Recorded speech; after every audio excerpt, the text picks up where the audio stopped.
Hey D,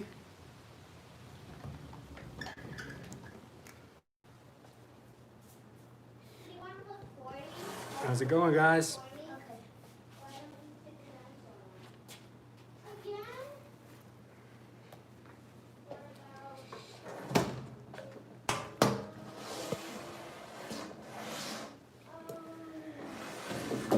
How's everyone doing today?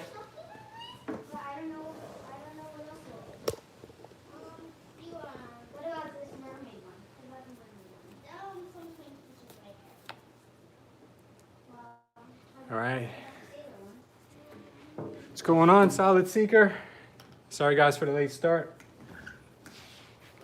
All right, so I know that there's a lot of excitement going on right now that we have gotten this new portal open, and there's a lot of people asking questions about what can you do, what can't you do.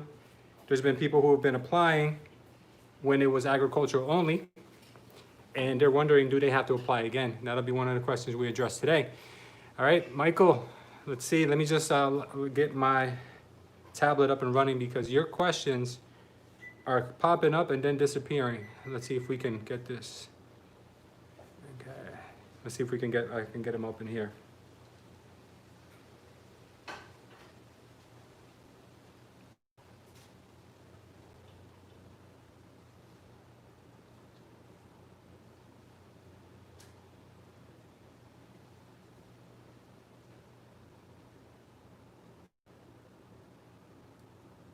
Okay.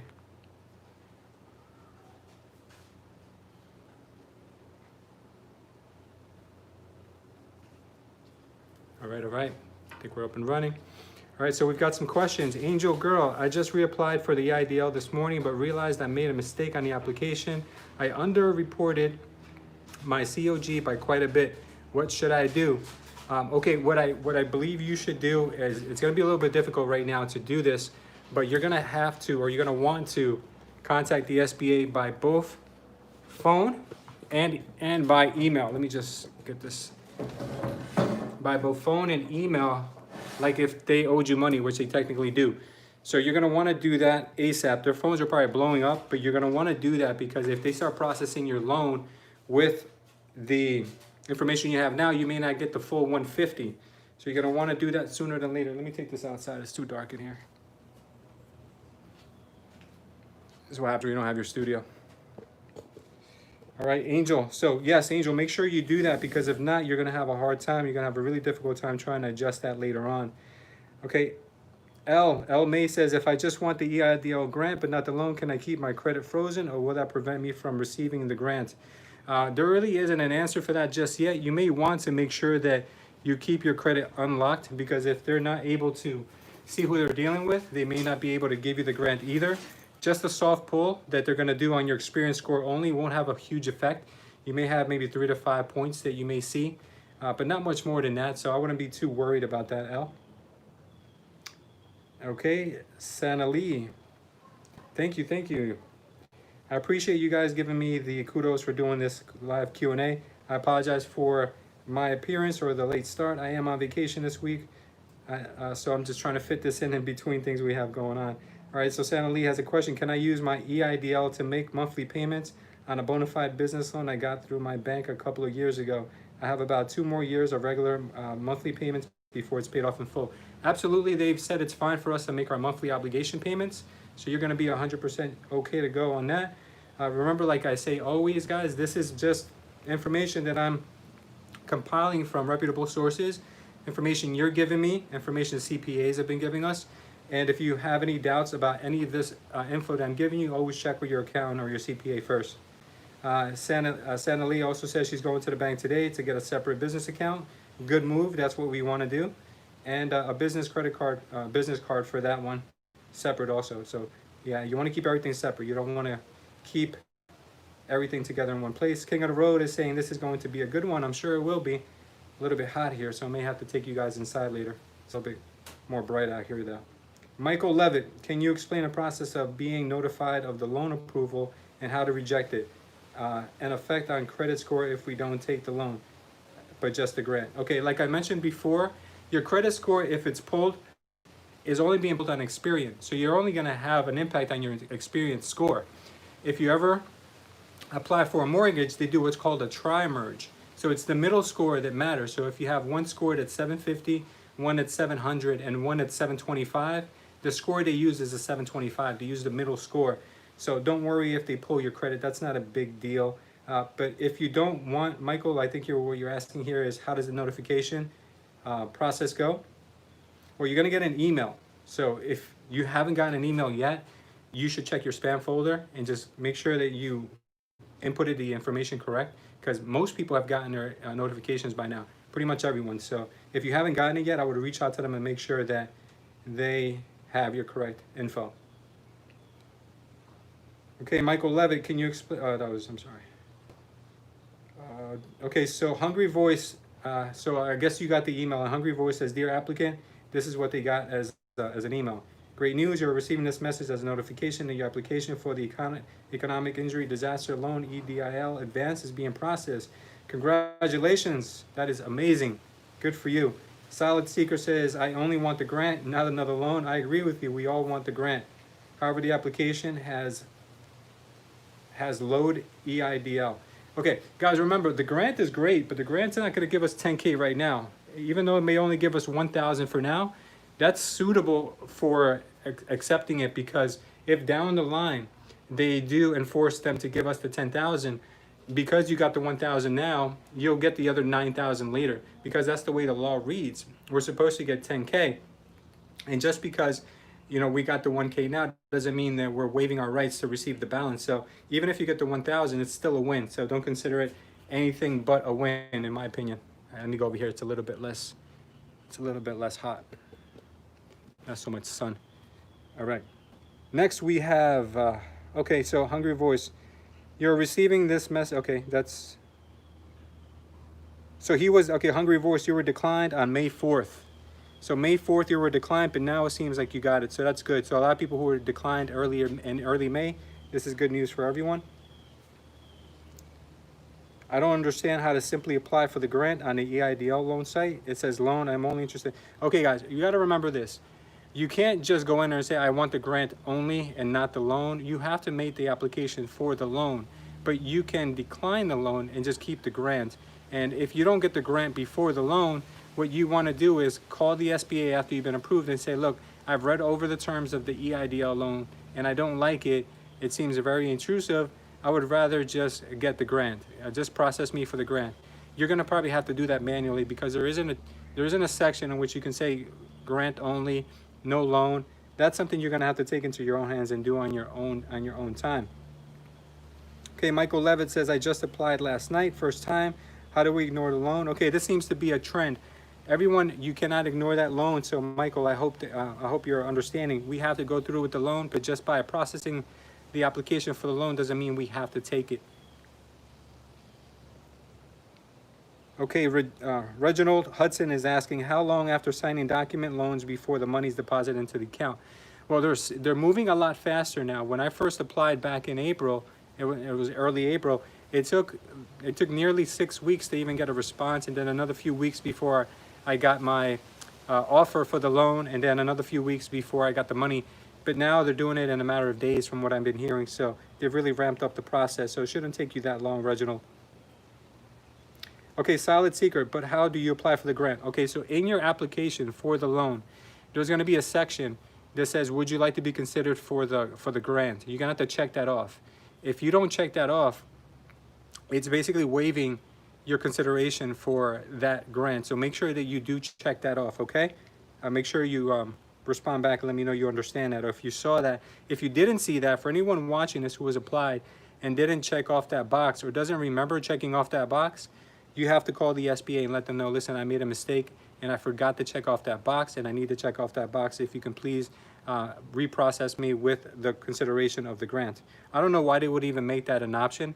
It should just be 100% included in there, but unfortunately that's not what it is. All right, Hungry Voice says, we had been advised by the SBA officer that you can not just take the 10K, you must accept the loan amount. Okay, that's not the way the law reads. Guys, that's not the way the law reads at all. And I'm not going to tell you what to do because I can't do that. I'm not a CPA. But I would tell you this: if they make us take the loan to get the grant, I would take the grant and then repay the loan right away. There's no prepayment penalty on it. I would do that if but I probably wouldn't do that, you know, because the EIDL loan grant guy, EIDL loan is really not that bad, guys. I want to explain to you something. As far as commercial financing goes, the rates and the terms that they're giving you are pretty out of this world. They're not overly excessive. They have no closing fees. You know, they are asking for collateral, but we have to be really careful what we do with this money to make sure that we put it to use in a good way. If you don't think your business is going to survive, I'm not arguing with you. Don't take the money. Give the money back and make sure that you do that as soon as possible so you don't incur too much interest. But if they don't allow you to get the grant unless you take the loan, I would say only take that loan if you really think that your business can do something well with it. Don't just be scared of the loan for sake of just being scared of the loan because of its terms. Every loan you take out anywhere is going to have terms that you would be probably scared of if you really read into it 100%. But with the EIDL loan, you have a 30-year mortgage. You have a 30-year spread in which you can pay it off at a 3.75% interest, which is really, really low, guys. I don't know if I can explain to you how cheap that is. That's real cheap money. So if you can use that money to grow your business or keep your business going, I think it's a good way for you guys to just leverage yourself just a little bit more, okay? All right, no worries, Solid Seeker. You got it, brother, anytime. Hungry Voice says, if you accept the 50K, the 10K is a grant portion advance. Yes, the 10K is a grant portion. That is actually a grant that's based off of your PPP loan. So for instance, if you got a 10K grant, it's deducted from your PPP loan. But if you never go for the PPP loan, you don't have to worry about that grant being reduced from your PPP loan. Okay, Michael Levitt says, can you elaborate what I need to do to just sign the grant? I don't sign the loan offer and it just expires. Well, unfortunately, what I've been seeing a lot more is the grant coming in along with the proceeds coming in. So if your proceeds for the loan came in for 100,000 or 150,000, I've seen a lot of people get the extra 1,000 or the extra 3,000, 10,000, whatever it is that the grant portion is, coming in along with the loan funds as well. So that's probably how you're going to see it. You're probably not going to get the advance of the loan before you get, the advance of the grant before you get the loan. Hungry Voice also says, we are also being told by NY Forward that if we accept the SBA offer, we cannot be considered for other programs. Not sure what other programs you're referring to. Those might be state-run programs that you're referring to, maybe out of New York only. Can you give us a little bit more insight on what you're referring to? Because from what I know, the PPP program, the EIDL loan has not stopped anyone from getting PPP funds, has not stopped anyone from getting PUA assistance. So I'm not sure if there's any programs that you might be referring to. Let me just move a little bit, guys. It'll get a little hot over there. Okay, so we have D. D's back on the threads. She's saying, in her honest opinion, people are getting way too worried about the terms and limits. As long as you are not expanding, upgrading, you're good to go. I've been hearing that from a lot of different CPA guys. It's not just people who have an opinion, but actually people who know what they're talking about have been telling me the same thing. My personal CPA who does my accounting has literally told me, spend it on whatever you want. Those were his literal words. I wouldn't tell you guys to spend it on whatever you want, but I would tell you to not spend it on the things they explicitly forbid, and spend it on the things that you need to spend it on for keeping your business afloat and making your business thrive through this tough time. All right, thank you for that, D. You're awesome. I appreciate your insights always. Hungry Voice says, so if the SBA approves only 10K and you need 50K, then you cannot apply for any of these other programs. How can we avoid these rules which make no sense to the majority? Okay, so he also went on to say that NYFLF requirements, you have not received the Paycheck Protection Program or SBA Economic Disaster Relief Program, and your credit score is a 575 or higher, or you have a 0 credit. Okay, so this seems to be a state program that's very specific for anyone who was left out of the EIDL loan program or the PPP program. So as you know, there's going to be people who don't fit the criteria for one reason or another, and this might be only limited to them. So if you can get more or better terms from New York State, then I would definitely look into that before going for the EIDL money. You want to look at how long you have that money for, what the collateral is for that, because you might be jumping out of the frying pan and into the fire thinking you're doing better with the state program than you are with the EIDL loan program. It could be just the opposite. So let's see what else you have. So you have less than 3,000 in past due debt. That's more. Those are more of the conditions that they give you. You can provide 3 months bank statements showing business activity pre-COVID. Okay. All right. So those are some of the conditions. But like I said, Hungry Voice, if you think that the New York program is better than the federal program, then definitely go for that. Michael Levitt is saying, I'm confused. I just want the grant. How do I decline the loan? Michael, unfortunately, you're going to have to call the SBA and let them know that you've read their terms on the loan.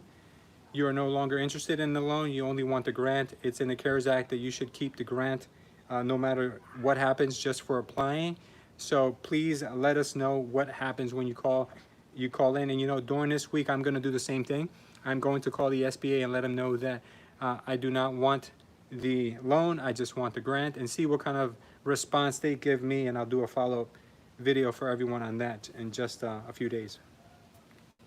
Joseph McAllister is saying, I would like to get more on my current loan. I'm not clear if we should apply again from scratch or another way for those who have already approved the first round. Okay, yes. So in your loan program, it states that just because you got the loan doesn't mean you can't be reconsidered for more money. So you can absolutely be reconsidered for more money, and you can do that in two different ways. You can either contact them directly. You can speak to a level 2. I would recommend no less than a level 2, letting them know you want to increase the process. You can do it that way, or you can go ahead and resubmit another application right now, because when they process you, they're going to see that you're already in the system, and they can't just ignore you. They're going to reach back out to you. So either one way or the other, I would recommend maybe even doing both, and then you can clear it up with them later on. Okay, guys, so leave no stone unturned when you're talking about dealing with a department such as the SBA, who has way too much on their plate right now. Santa Lee, thank you. I appreciate you wishing me a happy vacation. It's more of a business vacation, but it's still, I'm enjoying time with the little ones. Thank you for that. Hungry Voice is saying, I am cutting and pasting what you are emailing us. It's larger than 200 characters limit here. Sorry for the cut and paste. Want to share what they are saying. Okay, so is that referring, Hungry Voice, are you referring to the cut and paste that the letter I gave everyone that you can send to your representative, your state representative? If it is too long, feel free to cut out the last portion. I don't know if it's that necessary, or cut out whatever you think is not necessary. If you guys are wondering what Hungry Voice is talking about, recently this week I did a video where I urged everyone to send an email to their state representative where you can let them know that you're very concerned about the EIDL loan program and how it's been run by the SBA, and how they're actually breaking the law by not giving us the $2 million limit and giving us the $10,000 advance. So if that's something that you feel passionate about and you want your $10,000 advance and you want a higher loan limit, you should definitely watch that video. It's the video, second to last video from the one you see right now on my screen, if you go to my channel, and you can just go to the description section. In there you can have there's a link where you can find your state representative, and there's also a link where you'll be able to see the letter that I drafted. I drafted a generic letter that anyone can use. You just copy it and paste it and send it off to your representative, and that would make some kind of a splash if we all do this. Thank you, Joelle. Appreciate you saying good job. Always supporting. D says, the one thing that will get you in trouble will be double dipping with PPP. You can't pay yourself with the EIDL loan and also with the PPP funds during the same time frame. D is 100% correct. You cannot pay yourself with the PPP loan because that takes precedent. So if you want to pay your staff or you want to pay yourself with the PPP loan, you can 100% do so. But you can't also alternate weeks and then 1 week do it with the EIDL loan. You have to exhaust all of your PPP funds first for payroll, and then you can start using your EIDL loan for any purpose afterwards, okay? Or vice versa. If you paid your staff with EIDL loan money first and then you got the PPP loan, then you're going to have to reimburse the EIDL loan with your PPP money. That's something they requested that we do, so keep that in mind. Also, D is stating that the SBA is getting wise to people only wanting the grant and not the loan. They are depositing loan first generally before the grant. Yeah, I can see that. I can see that the SBA may be kind of even though it's our right, by the way, that the law states that we're supposed to get the grant no matter what, no matter whether we accepted, denied, or even if we just applied, we're supposed to be getting the grant. But that doesn't seem to be the case. The SBA seems to be interpreting the law in their own manner, in their own fashion. So yeah, if you want the grant and not the loan, I would say that if it was me, I would go through the whole process, and then later I would cut out the grant. I'm sorry, I would pay back the loan as soon as possible. It may cost you maybe a couple bucks in interest, but at least you'll get the 1,000 or 5,000, whatever you're eligible for, and maybe even as much as 10,000 down the road. So that would be good. Hungry Voice is saying, Perlstein, author of the SBA. I don't know what that means. My apologies if that means something. We are still trying to get the first round out to people. They have not got that right. Right now, there are no process for increases. Keep checking with customer service. So Hungry Voice, is that what you've been told when you contacted the SBA? That there is no process right now for an increase? If there is no process for an increase, guys, I would just fill out another application altogether. I would definitely just fill out another one out. Okay, we have another question here from Michael Levitt. Why do we need to call SBA? Isn't the grant automatically deposited and the loan offer is emailed and we have to respond to the loan if we want it? So if we don't reply, it just expires. Yeah, if you don't reply, it's going to expire. And like what Dee was saying, they're getting really, really hip to the fact that people are really trying to just get the grant and not the loan, which is still, like I said, it's something that we should be getting anyway, no matter what. But unfortunately, it's not the case, and we're not able to just go ahead and pocket that 10K right off the back like we should. So I would say yes, you would need to do that, Michael, and you would need to call the SBA if you're not receiving it. Believe me, they're there for a reason. They've hired thousands of people to just take calls. So this is something we all have the right to do, is call in and get an answer to our questions. All right, next, Santa Lee says, different topic. If you need licensed home inspectors on your real estate team, your husband is a licensed home inspector and would love to connect if you are bringing inspectors as part of your team. Absolutely, have him send his information. You can visit our website, culture.estate. In there, there's going to be a chat bot, and in the chat bot, you can leave your information. It goes right to my email, and I'll be able to get his information. Let us know what states he covers, and if he does oil tank inspections, or what kind of inspections he actually does besides just the initial home inspection. That would be amazing. Thank you so much. Okay, so Hungry Voice is saying that Arthur emailed you. So Arthur was, I guess, the person from the SBA who emailed you and let you know that those are going to be your options. All right, so listen, guys, I'll be honest with you. There's new information coming out every day with the SBA. We don't know what's going to stick, what's going to change, and I hope these Senate hearings don't stop, because they said we're going to continue to follow up with you to make sure that everything's being done correctly and that you guys are implementing this money and the money being used. Currently, right now, there's only a fraction of the money that's been used. So if you want more money, if you want to go in there and get the full 150, go for it. Reapply. Like I said earlier, there may not be a way to increase your loan that you currently have, but apply again. And if you still haven't gotten the money, you may want to call them, because as of this morning, I'm hearing a lot of people who have even been denied for the loan. They've actually been getting not only emails stating that they've been reconsidered, but they're actually getting the money deposited into their accounts. So there is a lot of hope out there for some of the people who have not seen it yet. Michael Levitt is saying, are you saying that they may not give the grant if we don't take the loan? Yes, Michael, that's what it's appearing, that they may not give you the grant. It's appearing that if you don't take the whole package, they may not give you the just the grant portion. I know that would be nice for a lot of us. It would be a great thing to take. But to be honest with you, the loan is really not that far behind of a grant, because if you use that money wisely, that money will make you money and it would pay for itself. But if you don't think that that loan is a good idea for you and your business, absolutely do not take it. I cannot tell you what to do with your own business. You have to check with your CPA for that. But if I was in your position, if I was in anyone's position, like I said earlier, I would probably go through the whole process. And then if I didn't like the way that the loan made me feel, I would send it right back. Hungry Voice is confirming that yes, that is exactly what they're doing. And Michael Levitt saying that's breaking the law. Yes, we all agree that that is breaking the law. Michael Levitt says he's in the rideshare industry. There's a lot of rideshare people who are actually benefiting tremendously from this because they're able to use it for a new vehicle. They're able to use it for repairs on their current car. They're able to do a lot of things with it they normally weren't doing. You can a lot of rideshare people are even giving themselves a little bit of an income to live off of because their income last year was much higher, and now because there's a lot less travel, you're not really getting the you're not really getting the same money that you were getting before. So what I would suggest is that you talk to your accountant about setting yourself up with maybe some money from your EIDL loan to just live off of if you're a rideshare and that's all you do until things get back to normal.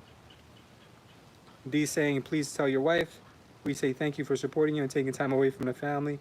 Don't worry, the kids are eating. They're taking lunch right now, so I've got some time to spend with you guys. Thank you so much for tuning in. I do appreciate you guys coming on this call. And let me just explain to you guys that we don't just have to talk about the EIDL loan on this live session. You guys have me for at least an hour. We can talk about any business-related topic you want, any real estate-related topic you want, anything that is important to you guys and you want answers from maybe the community.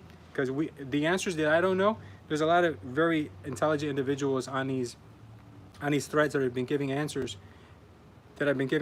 to a lot of your questions. Like Dee, for instance, she's been amazing. She's been giving us a lot of great feedback. I can tell she's been doing some of her own input herself. She's been doing a lot of digging, and she's giving us some great stuff. So let's see if we can get any question whatsoever answered here. Okay, Michael, you're saying, so to get the loan, we have to sign some documents first. Hope this is not automatically deposited. Well, it is automatically deposited, Michael. Let me explain to you. First, you get the email asking you to pick the amount that you want. Once you've picked the amount that you want, then what you have to do is you're going to get a second email saying that you have to sign for the loan. Once you sign for the loan, then a few days later you will get the money deposited automatically into your account. Okay, so that's the way it works. If you don't like it, if you think it's not something that you're comfortable with, then don't take it as far as signing any documentation, okay?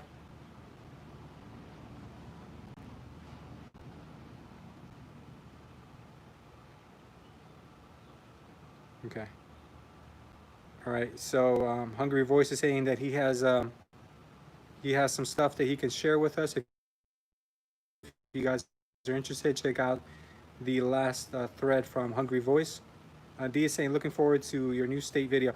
Yeah, so we're working right now. I'm putting together a video. I was inspired by another channel by the name of Valuetainment. This guy is amazing. His name is Patrick David. Recently he did a study on the most friendly states in the country to have a business in, and the worst states in the country to have a business in. So I want to take that video that he did, I want to take that information he delivered and kind of do some more digging and give you guys some more backstory on why some states really aren't that friendly to businesses, and some states will welcome you with open arms. You know, and there's a big difference and there's a big disconnect between a lot of these states. And you're seeing, I'm telling you right now, guys, it's insane. You're seeing a mass migration of people leaving those states and flooding into states like Florida. I mean, I'm looking at all these people that I've been talking to that mentioned that I'm moving, or might be moving down here, and they're telling me that they have friends who have moved here. There's people who are moving here left and right, and I'm not the only one. There's a lot of people who are on the same boat as myself. I know it's difficult to just pick up and move. Believe me, it's taken me probably 20 years to get to this point where I can get to a level where I can now go somewhere else where I can start my life over. So I know it's not easy.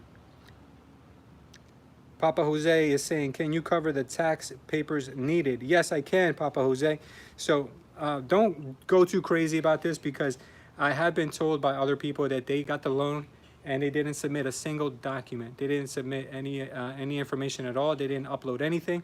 But I will tell you right now that the proper way of doing it is by uploading your tax returns for the last 2 years, uploading your 4506T, which is a transcript that allows the SBA to make sure that the tax returns you give them are the same ones you filed with the IRS. And you also have to upload your application that they give you. I think there's like 2 applications. I remember seeing 2. And then you also will have to upload the, what is that? Oh, the profit and loss. That's they provide you with that. So if you guys don't know where to get that information, when you're applying on the SBA's website, they actually have all those documents laid out for you, and they also have a checklist for you to go through so you don't forget. All right, next question is coming from Hungry Voice. It's an electric submission, and it took 3 weeks later to get the money deposited. Yes, that was Hungry Voice's experience. Michael Levis is saying, what if we don't respond to the email? No loan, no grant. Yes, Michael. So I think you have 30 days, and I think after 30 days that will go away. You will not be able to do that. So Ellie Mae is saying, does anyone know if the 600 PUA for unemployment is likely to be extended? HEROES Act. Okay, as of right now, Ellie Mae, I was told that the PUA is going away at the end of July, and it's going to be replaced with a back to work incentive. And the reason why that is because there's a problem that's been caused by the PUA that has been a side effect of the PUA, which was intended to help people. The problem is that there's people on PUA who are making more on PUA than they were making before when they were working. So that's causing the unemployment numbers to be very high.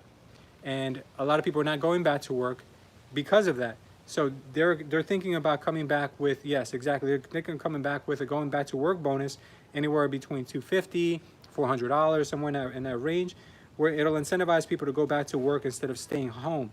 Now, people who are truly unemployed, they will still continue to get their state unemployment benefits, but not the PUA. So I hope that makes sense. But for all we know, guys, the economy can plunge into an abyss in a few months, and we could all be collecting much more than $600 a week. The Federal Reserve actually thinks that would be a good idea to start actually handing out some more money. But it seems like the Senate and the House of Representatives, they have other issues to iron out before we can come up with one solid plan. So I'll be making videos in the future, letting you know what is on the horizon for us. Hungry Voice says, we are relocating to Florida. Bye-bye, NYC. I couldn't blame you. I would say the only place worse than New York and then New Jersey is probably New York, and I don't mean because of just the taxes, but the weather too. The weather is horrible, guys. We get maybe 2 or 3 good months out of the year. The rest of the year it's cold, and I can't stand the cold. So I'm along with you, Hungry Voice. I'll see you in Florida. Papa Jose says, California will kill your business. I am planning about moving out of California. Yes, California is one of those states that will take more than 50% of your income. So let me just give you a quick story. Joe Rogan, the famous podcaster, famous UFC fighter, he recently made $100 million by signing to Spotify. He's going to take his podcast to Spotify exclusively starting next year, and he lives in California.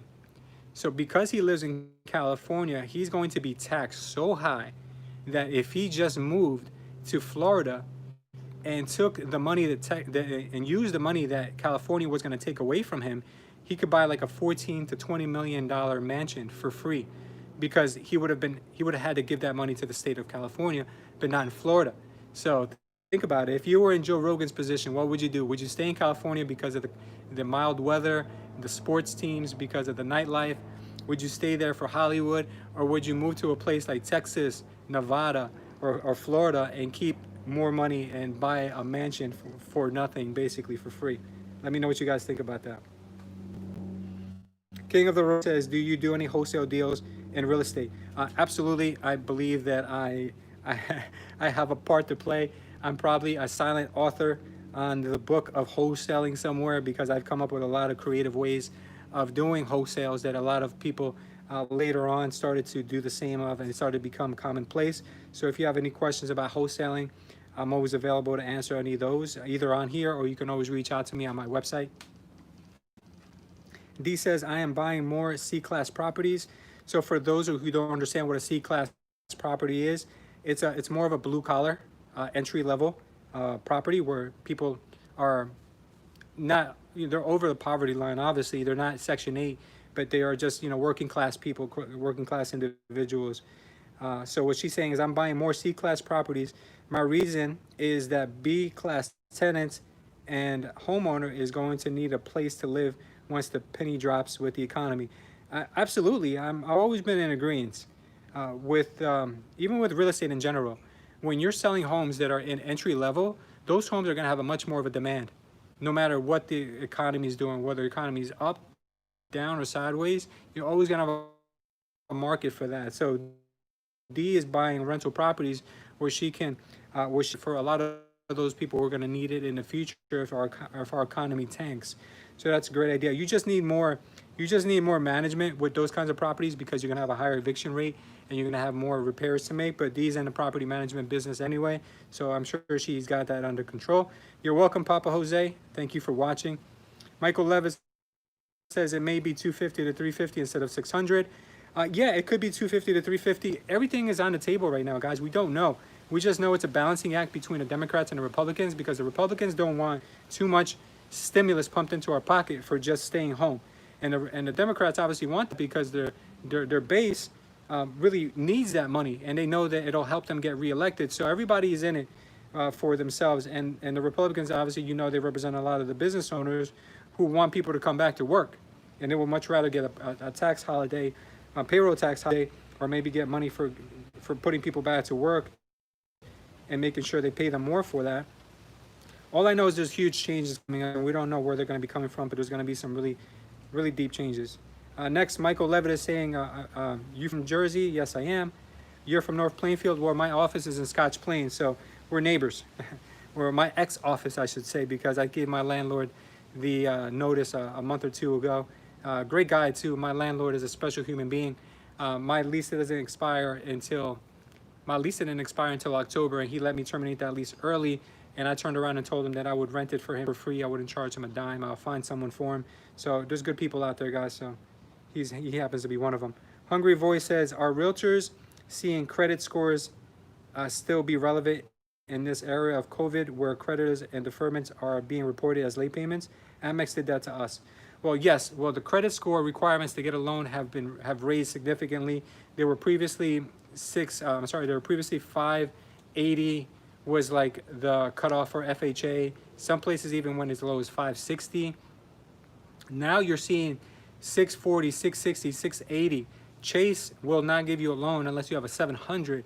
So yeah, there's a 100% increase in credit score that banks are looking for now. And with the deferments on these mortgage payments, the so-called forbearances, I got caught up in this myself.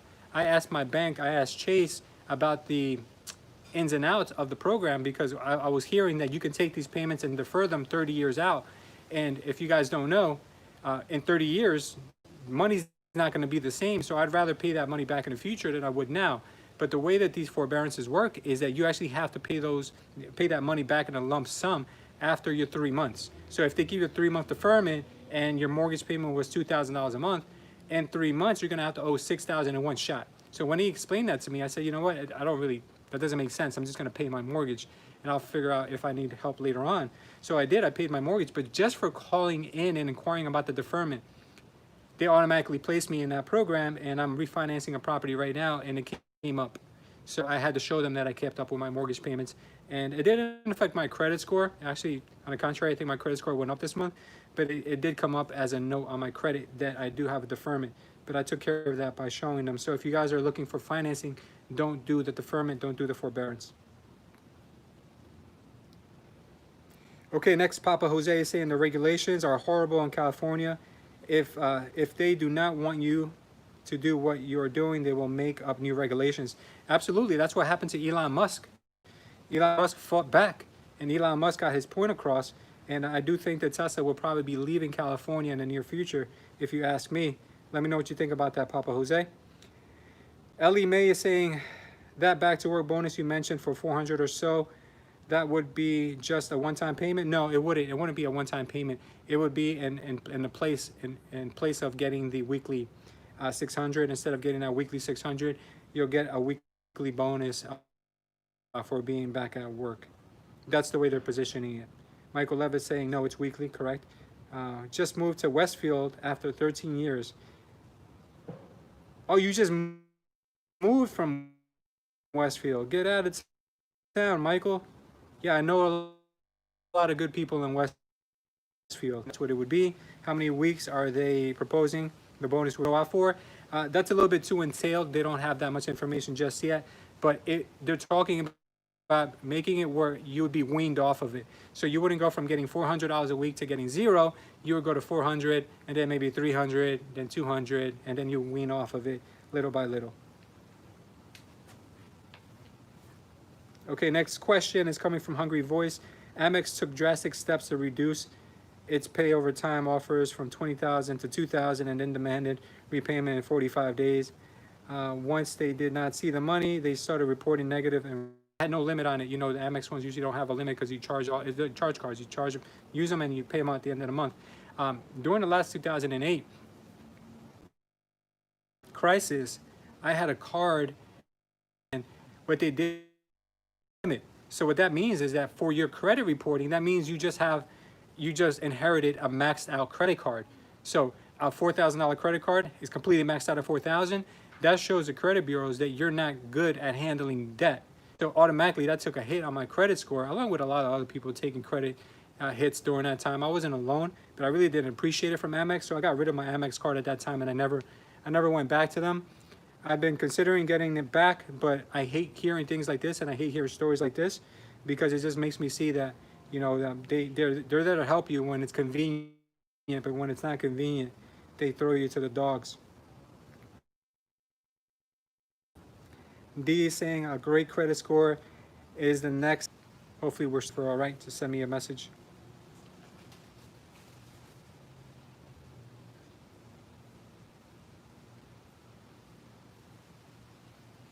So Michael is saying, so neighbor, chances are low I will get the grant if I don't take the loan. Absolutely. To pay back the loan right now, how much would it cost? Great question. So all you guys have to do to figure out how much is it to take the loan, and if you want to pay back, grab your phones and go to, not right now, but after we're done, you go to an amortization calculator. In the amortization calculator, put in the amount that you were approved for, put in a term of 30 years, and put in a rate of 3.75% interest, and then that's going to break down to you what your interest payment is the first month, the second month, the third month, the fourth month. So if you keep it for 1 month, you're going to be on a hook to probably pay back that interest for that first month. So that's what it's going to cost you. Hungry Voice is saying Amex outsources all of its contact centers to India. So when you call them now, it's all Indian agents with scripts and no real support. Hey, that's a sign of the times. We're in a global economy, and they've outsourced pretty much all the jobs that are outsourceable. And right now there's a push for manufacturing and factories to come back to the United States. I've been hearing this recently, and I couldn't be happier to hear that, because we're not a nation of producers.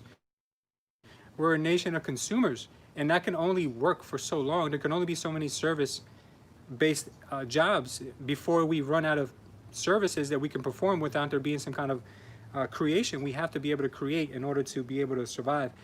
Guys, my connection seems to be getting pretty bad, so I'm going to wrap it up pretty soon. So if you guys have any questions or anything you want me to cover in the near in any future videos, just let me know now in the comments. I'm going to take a couple more of your questions. Sad thing is that so many people have gone until his shareholders, these from the federal government, it tells you can open, it even gets down to like they need to be around, when you need to create more laws just for creating the laws. That's not a good thing. All right, so what do we got next? Hungry Voice says we took 50K. You took 41,900 plus 8,000 at 3.75, 30 years. The repayment will cost you $83,000, $200 a month. Yeah, I mean, that's what it would be. I mean, because remember, guys, it's compounded interest over 30 years. You're going to pay a lot more than what you're initially given. But I will tell you one thing. I'm going to do a video pretty soon on how to pay off your EIDL loan much quicker and avoid that interest if you just do bi-weekly payments instead of doing monthly payments. That'll be a way for you guys to shave off a few years off your payment. I'll do a video on that really soon. Ellie is saying, so can you pay back the full loan right away in the first month with no penalties besides just the interest? Absolutely. There is no prepayment penalty. You can pay it back whenever you want. You can check one of my videos I just previously did where I showed you guys how to pay off the loan early. I believe it's Mud Seeker saying, Amex reduced my business account limit from $35,000 to $4K for no good reason. My credit score is 785. They suck. Yeah, they do suck. They all suck, guys. There's no one out there that has a conscience anymore. Solid Seeker, no worries, but thank you for watching and being on this live stream this whole time. Michael Levitt, when did it change that no loan grant, no loan? Thought before grant was given with no loan. Yeah, so Michael, in the beginning when I got my thrown into my other money and then before, but I guess like what Dee said, what Dee was explaining is they're catching on to us doing this and just wanting the grant and not the loan. So they're making it where it's part of the loan coming in. I'll do more digging on that. I don't want to make assumptions. So make sure you follow our channel and turn on the notifications so when we do get an answer on this, we'll let you guys know. I hate making assumptions. Okay, so D is stating that Google Capital Access Financial Systems. Yeah, I did that the other day too, D. It's a system that the SBA uses to detail your interest payments. Yes, correct. I did that the other day as well, and I wanted to give you guys that piece of information. But they ask you for this one number. It's called like a confirmation number or something along those lines. I don't have that information right in front of me, but I don't know where to find that number because it's not the same as you have absolutely all resources. They manufacture the products. These are other companies from different parts of the world come into these third world nations, manufacture the products. It has to be this, but the governments in those countries are so crooked, they're getting paid off to let their countries go to waste, and that's terrible. But that's a video for another day. D is saying you have to create a user account with your loan number, not your application. Okay. Michael Levitt said, thanks, bro. You're great. Michael, you're awesome too. Thank you guys so much. I apologize. I'm going to wrap it up now.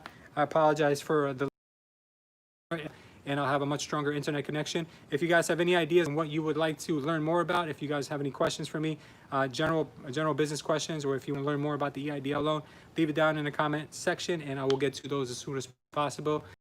Thank you everyone who tuned in, and if you haven't done so yet, please consider subscribing to the channel. And not only that, but also contribute to trying to raise money to feed hungry American families across the country. So if it's in your heart to do that, please do so. Thank you guys. God bless, and we'll see you next time.